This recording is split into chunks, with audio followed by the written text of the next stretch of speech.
to my vlog! Actually guys, minsan na ako nag-vlog. And today, nag-debate pa kasi yung utak ko na if I do vlogging na or aantay na lang ako ng yung wala na. So today guys, mga 10 na dito, 10:50 na ng umaga. Pero bakit jeez! Bakit parang uulan na? Guys, magluto ako now ng sardinas with isusunod na yung sardinas with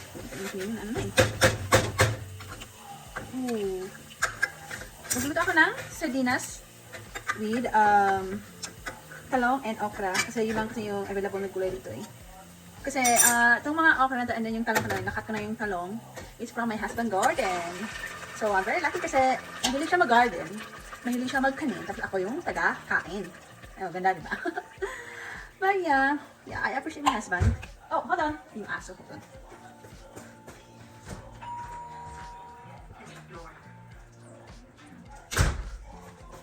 So guys, as you can see yung sa likod ko, super gulo-gulo pa. So I'm still on the process of cleaning the house. Nag-vacuum ako kanina, namulot ako ng mga toys kasi iba talaga dito sa iba pag malaya ka sa pamilya mo, yung lahat sa'yo nakaano na yung lahat. Minsan ako nagluluto ha, my husband cook a lot, pero pag kami lang, of course, nagluto ako ng yung mga malalansang pagkain natin dyan sa Pinas. And guys, huwag natin maliitin yung mga tuyo dyan sa atin ha.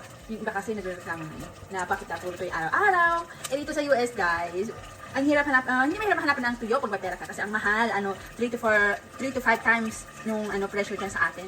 So yeah, be grateful kasi lagi na nandyan sa inyo. But that's the reality of nasa abroad guys. Sabay sinasabi, dami na sinabi, baka basin pa yung niluto ka! Hindi ito mura.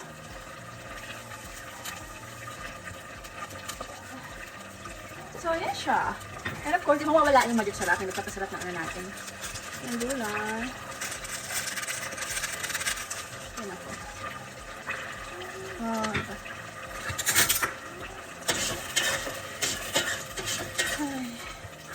So yun nga guys. Ako na. Ipapita ko na sa mamaya ha. Hold on. Ayun, tinakip ko na. Hold on. Natin yung. So now, itutok ko na yung okra. Yeah. Oh, bakit matigas? Oh. Sure, hopefully kung ano na ito. Kasi hindi ba wala kasi ito, naka-ano lang dyan. Na. Okra.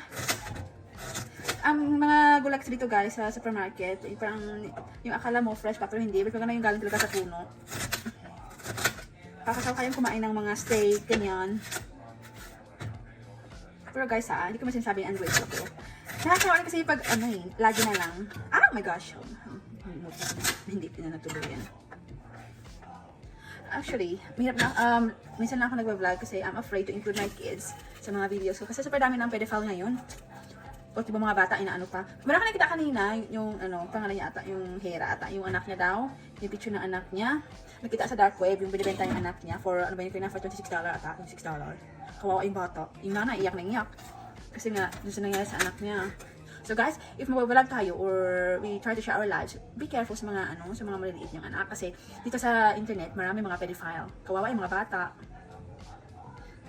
Marami mga tao na silang ulo dito sa mundo. So be careful of our little kids. And if possible, wag na natin sila i-include mga video. Oo ngayon, uso na yung vlogging. But also guys, checks our limit. Especially yung mga bata. Yeah, yan siya. Tignan natin ha.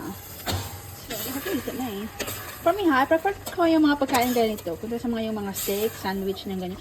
Kasi love ko pag hindi ako kumakain ng rice for a day, parang mamamatay ako.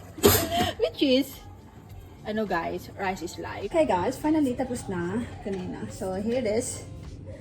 Oh yeah, rice is life. And of course, yung sardinas kanina, talong and okra. Yeah guys, mag-storytelling muna tayo about me. Okay.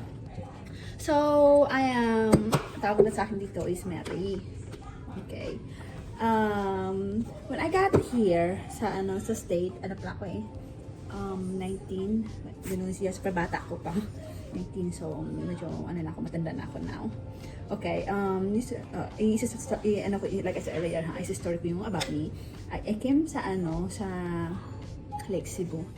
And my life there is not so great. Minsan din, there's a time na hindi kami kumakain. I mean, minsan din, once a day kumakain minsan. But sometimes din, yung lang kinakain namin yung kamote or kaya saging na saba. And there's also a time, yung pag sign of clearance na sa school, nag-iiyak-iyakan na yan kasi my parents also struggling na mag-provide for us. But sometimes naman, medyo okay na. And wala kasing permanent trabaho yung dad ko eh. So, yeah. Tiis. Kasi, guys, sabi nila, pag hindi ka na marunong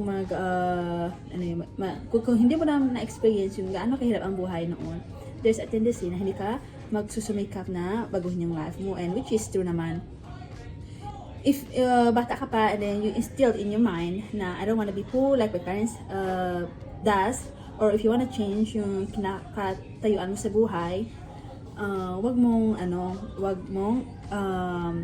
wag kang madaling mag-asawa or yung mag-give up sa life.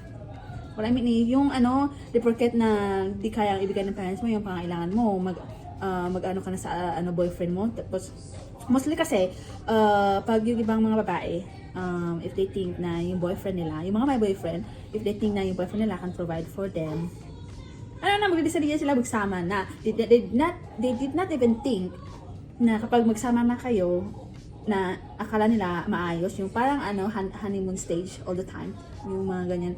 No guys, the reality is pag nag-asawa na kayo, all the true colors of each other yan siya, maglalabas-labas na. So don't ever think na ang pag-aasawa ang mag-aalis sa'yo sa kahirap. Buti lang kung yung napangasawa mo talaga yung mabait tapos good provider.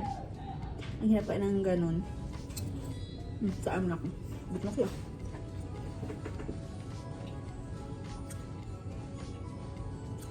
So, habang mga bata pa, wag yung buhay, wag yung madaliin. I also experience na nasa tao. And then, hindi naman yung all the stuff, gagawin mo talaga lahat para lang meron kang pambaon, pabayad sa school, ganun sa, yeah. And then, I also experience yung nagtrabaho ako nung nagbabantay ng bata ng summer. Pero once ko lang yung ginawa kasi I wanna provide something for myself kasi pasok ka na. Kasi 5 kami magkakapatid, ako yung panganay. So hindi lahat is mabibigay ng parents. Lalo na if walang permanent yung trabaho, ganun.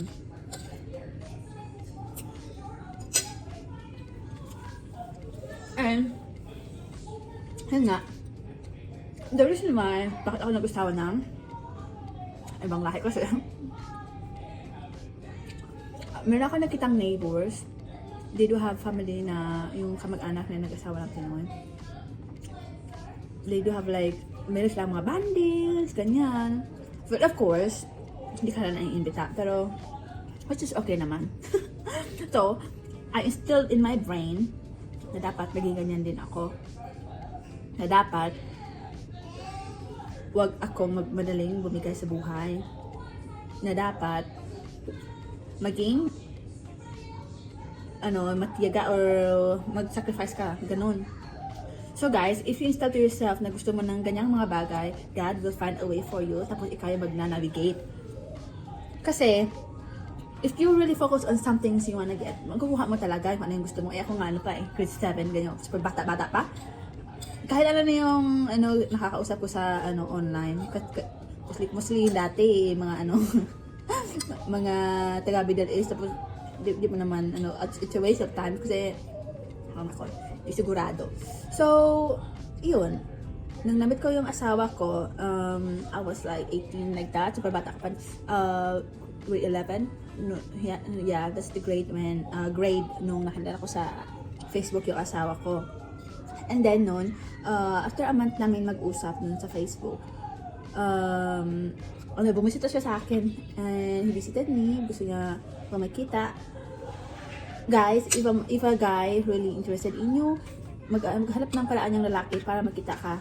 Pero guys, from my some observation for me, pag nakaano na ng Pilipinas yung lalaki, it means meron na siyang ibang commit up ng iba before. Oh, yung anak ko naman. Meron na siyang commit up na iba. So, yung boyfriend ko, o yung asawa ko now, it was his first time going to the Philippines because of me. So, kayo dyan, yung mga ibang naghahanap ng mga foreigner dyan, mag-ingat kayo guys. Kasi, baka hindi lang ikaw yung kikitain ng guy. Baka may iba pa. So, you gotta go check if first time ba rin na pumunta ng Pilipinas or not. So, para matansya-tansya nyo if red flag ba talaga or hindi. Meron yung iba ha, mababait din yung mga iba ha. Pero wag natin i-generalize. But meron talaga sadyang ganyan. Eh, yun siya guys. After a year kanina, diba? After a year kami nag-usap, grade 11 pala ako grade 11 pala ako nung nagkilala kami ng Facebook. Bakit ko siya nakilala sa Facebook? Kasi add lang ako ng add guys. So, yung mga iba dyan, may pa mag-asa, mag-add kayo ng friends. Ay, naku talaga. Ingay na. Hold on guys ha. Oh, yung sabi ko kanina ha, tansyahin nyo lang, wag basta-basta bibigay. Ganun. So, yung sa akin, pagka grade 12 ko, hindi mali guys. Diba? Nagkilala kami incoming grade 11 pala ako noon, nakakilala kami. So, pagka after ko ng grade 11, binisita ko ng asawa ko doon sa amin.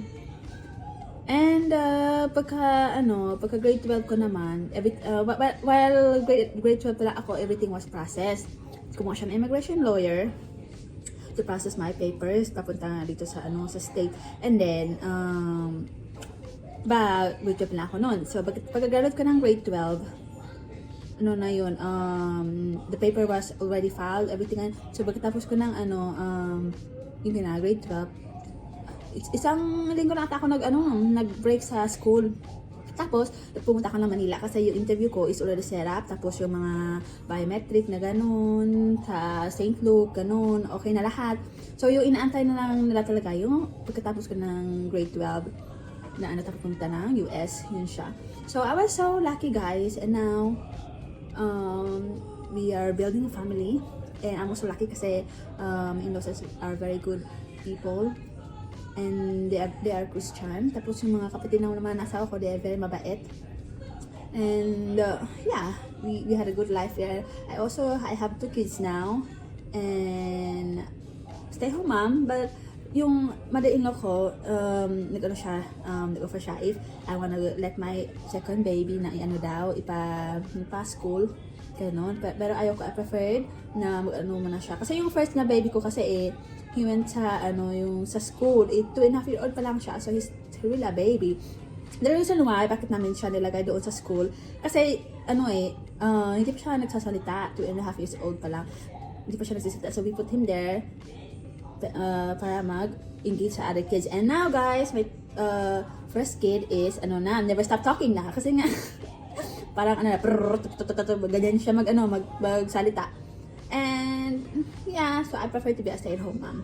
So, I'm lucky kasi guys, marami dito, kahit may mga anak na maliit guys, they had to work kasi buhay America is not really easy. Kailangan talaga mag-put ng maraming work, especially pag pag marami kayong babayaran. Kasi dito sa Amerika, every stuff you bought or you buy, may tax na kasama, and then may insurance ng house, ng car, bayad tubig, electricity minsan bayad ng bahay, ganun. Tapos mga yung mga maraming babayarin guys. If na akala kasi taga sa atin is if dala na yung pera mo, marami na, but they not even thinking na kapag dala yung kikitain mo dito sa state, dala din yung gagastusin mo.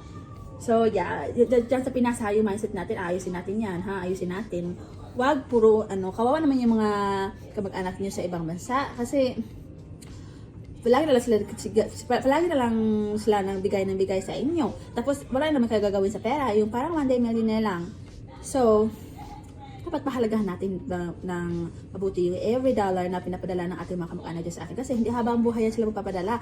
Kasi meron na silang pabayarin dito at they do have their own lives naman. So, kaya pag mag-isip-isip kayo, huwag lang yung hingi ng hingi. Dapat magawa din kayo ng mga business nyo dyan. Ay, nako. So, yun siya ha. Sige, kakain muna ako. I-continue natin yung vlog mo. Okay, so, napapakain muna ako ng mga alaga namin chicken. So, I'm at the garage right now. Saka yung pagkain ng manok. we have chicken coop guys kasi ang mahal ng itlog last time. So we decided to have our own chicken golf cart. So yun yung golf cart. Nasira yung ano dito eh. Yung salamin. Hold on. Nasaan yung? Hold on guys ha. Like, medyo magulo yung ano namin.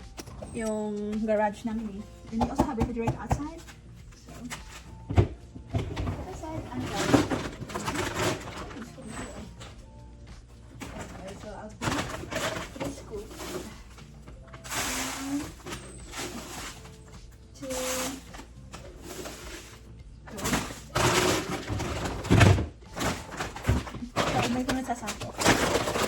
So, guys. Alright. Mag-ano muna ako ha. So, bakit on? Hindi na turn it off. Ako ba nag-turn on kanina? So guys, yeah. Oh, kumain pa dito eh. Oh. I have a vlog. Oh my gosh. I salute those mom na nag-vlog kahit may mga anak na. I hear mag-vlog. Yung itsura ko. Ano ko? So, it's everywhere. Oh.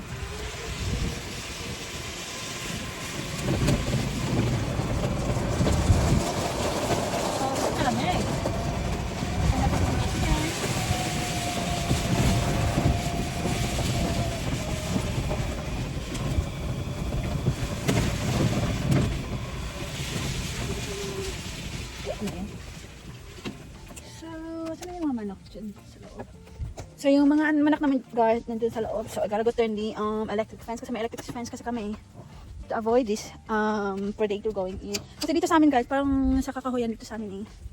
As you can see naman. Hold on. So. So, ito yung electric fence eh. So, dapat ito, gutom na yung mga babies. Yun, ano na sila dito. Yeah. Gutom sila. Hi! Umayag sa dito eh. Gotta be careful kasi last time kasi meron ako nakikita ang ano dito. Ahas! Oh, so yes. Oh, there you are, darlings. Asan na yung ano niya dito? Doon. Mga tae. Oh, pinapagtumba-tumba na kasi. Nakalimutan na asawa ko bigyan sila ng food kanina. So, this is their, tawag dyan. Yung food nila.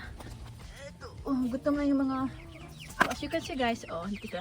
Hindi yan sila, yung maliliit, hindi natatakot yung maliliit. Pero yung mga lalaki kasi yung maliliit guys, lumaki yan sila sa loob ng bahay. Yung malalaki, binili niya namin. Ano ba, magkano yung isang nito o yung isang yan, binili namin yan siya, $22, $1,000. Kasi pang ano siya eh, pang ano ng itlog, ganun. Hotan mo na. Hindi na ako kanina. So, yung feeds nila. Ano ito, apin na eh. Hirap kaya mag-vlog, my gosh. So, my husband should be doing this every morning, pero nakalimutan niya today.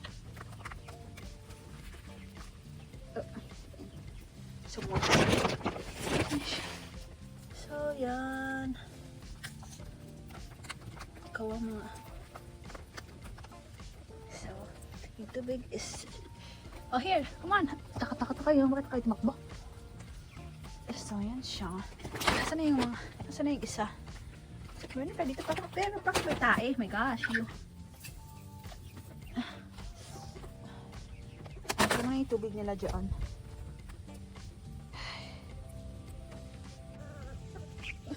Wala dyan. Sige, alis dyan. Ano mo dito? Tubig dyan. Ano mo dyan? Ano ba yung ano? Dito. Ay, nakaw. Ito kaya pinatae ang ano niya.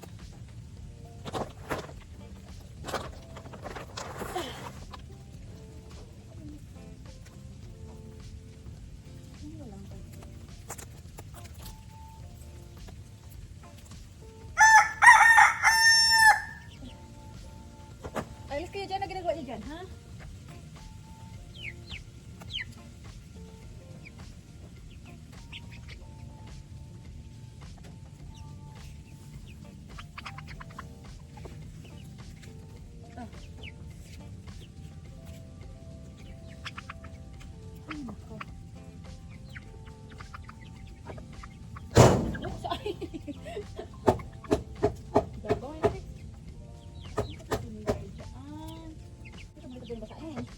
Come on na guys, come here, lovelies. Wala kayo nagsisikain din naman.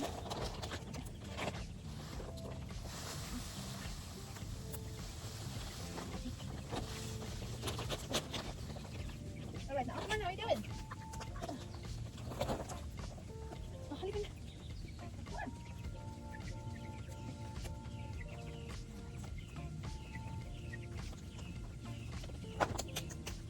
Yan siya guys. And of course, and this is where they are. Dapat sila oh.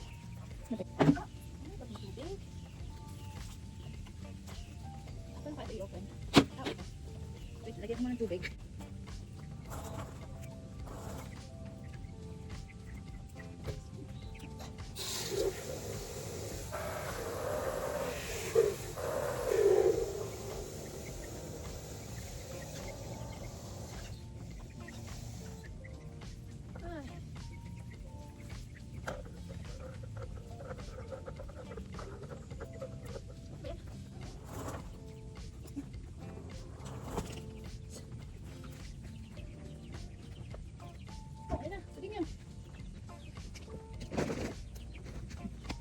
Ano siya guys? Yan ang buhay dito. Mostly kasi yung nag-alaga sila sa kanila, nagbibigay sila ng food. Eh yung asawa ko. So, it's my life. Ano ba yun? Tawag yun? Okay, kailangan natin ito i-lock dyan. No? Kasi dyan dadalo yung electric power. So, huwag basta-basta hawakan yan. Kasi if ma-trigger, alam mo na mangyayari sa inyo. If ayaw mo pa mamatay,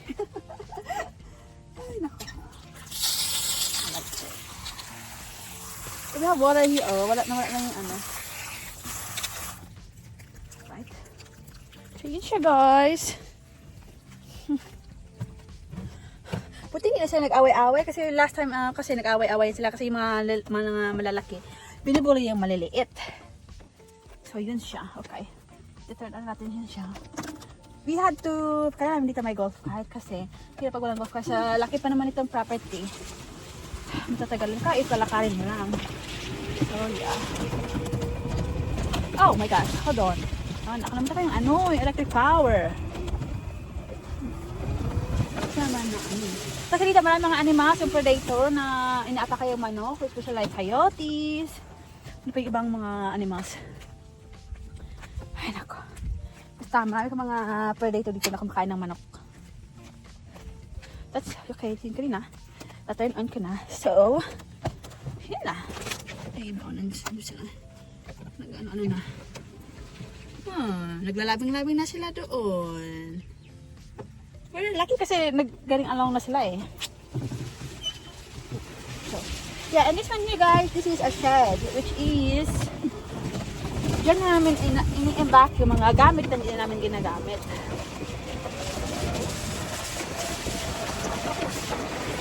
So, ito pala asawa ko.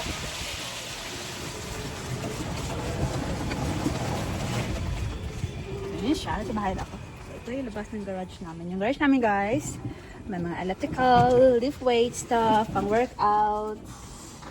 So, tayo about workouts, kailangan na gawin. Kasi yung tingnan yung mukha ko. Parang tumaba na ako. So, yun siya. Ang hirap magpaganda, no? Sabi kasi nila, no pain, no gain. Yun siya. Ayaw ko na yung kamay ko, parang sticky. So, yeah, nasa bahay na kami, guys. Oh, yeah. Nakahugas na ako ng kamay. Yung bahay namin, super gulo ka lang. Kaya siya lang i-arrange. Oh my gosh. Ang feel ko nakalagay pa ito i-turn off. Okay, then. If it wasn't needed naman, we can turn that light off. So, yeah. And guys, I gotta introduce to y'all our baby. Ito si Paris. Her name is Paris, doggy girl. And we have here the two bunny boo. Right? Oh, natakpan. Hello! Hello, bunny boo! Hello, hello! Hindi yan sila natatakot. Kasi ang sign for bunnies, pag natatakot yung mga bunny, yung ano nila, yung parang yung tenga is nagbabend down. So far, pag hindi sila natatakot, yung tenga nila tumatayo like that. Sometimes nilalabas namin to sila. But, We got them and they're only like very small. Pero now, tignan nyo naman sila. They are very big bunnies now. Bunny, bunny, bunny, bunny, bunny. Bunny, bunny. Tignan nyo to. Yeah. Oh. But I think Kitty's inside, huh? Let's get the big brother. Let's get the big brother. Oh, massage. Oh, wow, massage. Wow. Yung it mo maitim, mahilig siya sa massage. Titingnan mo ganyan. Mag-ano na yung mata niya. So, yun siya. They're a very big one is though. And they're very good too. Ito mga bunny na to, they are very well taken care of ng asawa ko. They are... Baby pa to sila, baby pa. Bagong laki lang. Stay there, ha? Yan siya. Usually kasi, nilalabas na namin sila dyan, no? Nilalagay namin dyan sila sa loob ng playpen ni Rush. Yung pangalan kasi na anak kong gusto is Rush. So, we let bunnies run there sometimes. Kaya yun siya. Alright guys, that is for vlog for today. So, yeah. This is outside of our house. We're going in the trampoline. And yung sa likod naman doon guys is mga kahoy yun. And we have a lot of wild animals here like raccoons, opossum, rabbits. Meron kaming wild rabbits. And the first time ko nakita yung wild rabbits, super laki. Parang mas malaki pa ang rabbit sa pusa, ganun. Parang maliit lang na yung aso, yung 1-year-old na aso. Super laki nila kasi nasa wild. Tapos meron kami mga deer dito, deer and coyote. Yung coyote ayaw namin. Kasi mga yan sila mga killer. Yung coyote, tawag dito dito? Fox. Minsan tinatawag silang coyote. Okay, so that's all for now guys, and thank you for hanging with me, and yeah, doing the vlog for today. So yeah, that's all. After this, you guys see a little glimpse of my life here, and hopefully to see you guys more. And yeah, and please like and subscribe and share the click the little bell below, and for the next that's for the notification for the next vlog of me. Thank you.